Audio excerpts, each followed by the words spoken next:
Hello? Oh, bakit ngayon mo lang ako sinagot? Kanina pa ako tumatawag sa'yo. Ano ka ba naman? Ha? Wala ka sa inyo? Wala ka sa inyo. Hindi naman kailangan nasa inyo ka o ang ano ko lang naman. Sagutin mo na may ano ko. Wala ka sa inyo. Porque wala ka sa inyo, hindi mo sasagutin. Bakit? Asan ba yung phone mo? Oh, alam ko. Oh, ano?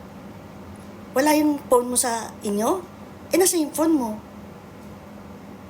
Alam ko. Huwag ka nga magsinungaling. Dami mo naman dahilan eh. Ang tapang-tapang mo pa. Baka hindi mo alam. May utang ka sa akin. Di ba ilang beses mo ako pinangakuan? 5 beses na. Ngayon nangangako ka na naman. Yan ang hirap sa'yo eh. Pag oras na kailangan mo, bait-bait mo. Lagi ka na lang ganyan. Ha? Bakit? Bakit? Kailan ako nangutang sa'yo? Hoy, kahit kailan hindi ako nangutang sa'yo, ha? Wala sa lahi namin mangutang, tandaan mo. Hindi kami ganon. Parang hindi ko kita kilala. Halos lahat ng kapitbahay natin, inutangan mo. Hindi mo binayaran. Ako yata yung pinakamalaking utang mo sa akin eh. Ako yata yung inutangan mo ng malaki eh. Nadali mo ako eh. May paiyak-iyak ka pa. Pero pag lalapit ka sa akin, ang bait-bait mo. Sasalita ka pa sa akin na, ate, kailangan ko ng tulong mo. Ako naman si tanga. Awang-awa naman ako sa'yo. May paiyak-iyak ka pa. Ano nangyari sa'yo? Kasi ate, wala akong pera eh. Ano ngayon kung wala kang pera? Bakit sa akin ka umiiyak? Kasi ate, ikaw lang ang may pera eh. Sino may sabi sa'yo may pera? Ako, wala akong pera. Hindi ate, may pera ka. Wala nga sinabi. Mapilit ka, wala akong pera. Ano?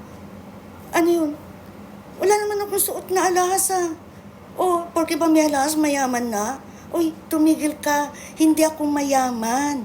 Pero wag mo na akong bulahin. Bayaran mo ako. Bayaran mo ako! Hindi pwede sa akin yung kalokohan mo. Pag hindi mo ako binayaran, susugurin kita sa bahay. Yan ang hirap sa'yo eh. Nung wala ka pang trabaho, tinulungan kita dyan. Tapos ngayon, may trabaho ka, hindi ka naman nakakabayad sa akin. Ano bang dapat kong gawin sa'yo? Tapos ngayon, lalapit ka, sabi mo, uutang ka na naman. Hoy, ang dami mo ng utang sa akin. Patong na. Tumigil-tigil ka dyan. Pag oras na kailangan mo, may paiyak-iyak ka pa. Tapos sasabihin mo sa akin, ate, pwede bang makahiram ng pera? Nakailang beses mo na ako naloko, ilang beses mo na ako nabola. Ang bait-bait ko sa'yo, hindi ka malang nahiya. Hindi, ayoko. Bakit?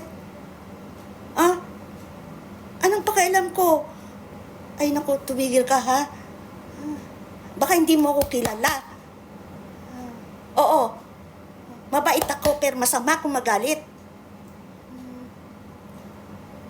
Ano? Walang gatas yung anak mo? Tumigil ka, walang gatas. Ako na naman. Alam mo, pag hindi mo ako binayaran, naku, pupuntahan kita sa bahay, sasabunutan kita ng ganyan. Tapos sampalin kita dito, bibigyan kita ng mag-asawang sampal. Pag hindi mo ako binayaran, magda ka sa akin. Iyak ka na naman. Bakit na naman umiiyak ka? Ikaw, porque alam mo na maawain ako at malambot ang puso ko, iiyakan mo na naman ako. Ano ba problema mo? Ano? Walang gatas ang anak mo? Bakit sa akin mo sinasabi yan? Kahit na. Asan na siya yung baby mo ngayon? Naku, kaninang umaga pa hindi dumedede. Kawawa naman yung bata. Ihiram ka na naman sa akin pambili ng gatas? Bakit? Ako na naman. Naku naman, maawa ka naman sa akin. Lagi mo na lang ako inuutangan, di mo pa nga ako binabayaran. Magbayad ka naman, kailangan ko ang pera. Magkano? Bakit? Ano bang gatas ang binibili mo? Magkano utangin mo? Magkano? 40,000? 40,000? Di ba sabi mo, gatas ang kailangan mo? Bakit nagkakahalaga na ba ng gatas, yung 40,000, nagkakahalaga na ba ng 40,000 ang gatas ngayon? Di ba mura lang yun? Mura lang yung gatas, hindi ano ka mo? Baka naman yung 40,000 mo kung ano nung pagbibili mo dyan. Gatas lang ang kailangan mo, di ba? Magkano lang yung gatas? Baka naman pwedeng bigyan na lang kita ng 1,000. Siguro sa 1,000, makabili ka na ng gatas, di ba? Naku naman, wala naman akong 40,000 eh.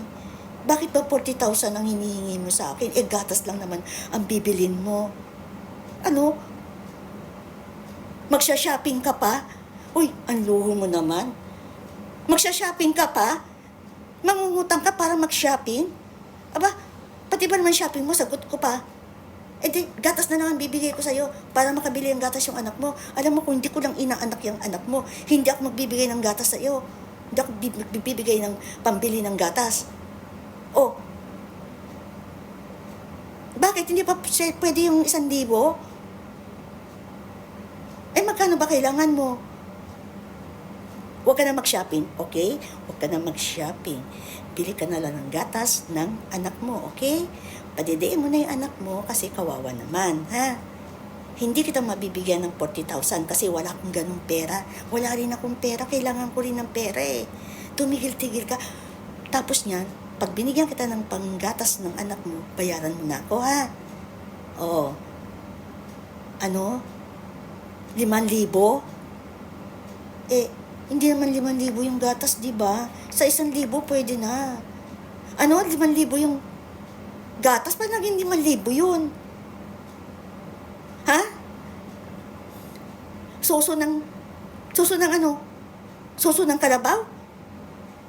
5,000? Teka muna, bakit napunta tayo sa suso ng kalabaw? Hindi ba gatas ang kailangan mo? Ay, naku naman. Ako ba niloloko mo? Ha? Alam ko, ang gatas kinukuha sa suso ng kalabaw. Bakit kailangan pati suso ng kalabaw kasama? Hindi ba gatas lang ang kailangan mo? Tumigil-tigil. Wala, hindi na kita papahiramin. Hindi na. Bahala ka na kumuha ng gatas. Bahala ka na kung saan ka kukuha ng gatas. Hirap sa'yo eh. Ang dami mong dahilan. Hihiram ka lang ng pera. Gusto mo, malaking halaga pa. Tapos ngayon naman, sasabihin mo naman, magsha-shopping ka. Maluho ka, no? Maluho ka. Bantayan mo na lang yung anak mo. Anak ka, tapos ngayon hindi mo mabantayan yung anak mo, iniwan mo na lang sa lola mo. Ibang klase ka rin, ano? Bayaran mo ko, tapos niyan, ha? Bibigyan kitang pambili ng gatas, pero hindi 40,000, hindi 5,000. 1,000 lang. Kasi 1,000 makakabili ka na ng gatas. Ay, naku, tumigil ka. Anong ibig mo sabihin? Araw-araw magbibigay ako sa'yo ng panggatas? Uy, tumigil ka. Ha? Bakit? Hindi ko naman anak yan. Anak mo yan, di ba? Dapat ikaw ang gumastos dyan. Hindi Hindi. Ano? Hindi ko anak yan. Anak ng asawa ko.